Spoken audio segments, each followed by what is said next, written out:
Mais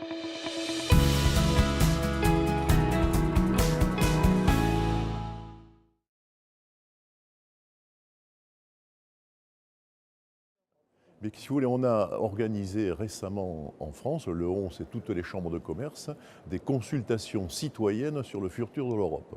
Et on en a organisé plus d'une trentaine, avec des rencontres avec tous les chefs d'entreprise dans tous les territoires de France, et parfois avec des jeunes apprentis, étudiants. Et donc on a parlé avec eux du futur de l'Europe. Donc effectivement, on a un ressenti à faire remonter qui vient de la base. Et la base, qu'est-ce qu'elle dit? Elle dit qu'il faut, dans cette Europe, encore plus de mobilité au niveau des apprentis, des salariés, évidemment des entreprises, faciliter cette mobilité, surtout des jeunes, évidemment. Il faut évidemment aussi aller vers une convergence au niveau des entreprises, des règles fiscales et sociales qui créent des concurrences pas très loyales parfois, hein, c'est le fair business. Donc ça, c'est très important aussi.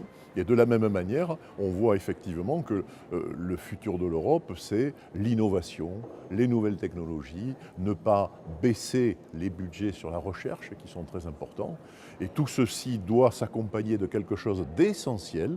L'Europe, c'est plus de 90% de petites et moyennes entreprises.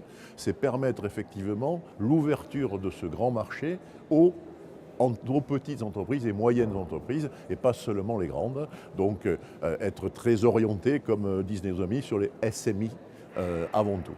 Donc ouverture des marchés, peut-être quelque chose qui ressemblerait au Small Business Act américain, peut-être. Voilà.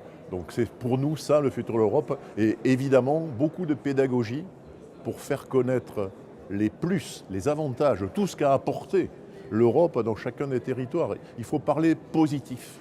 Parce que les citoyens, sinon, ils ne retiendront que le négatif.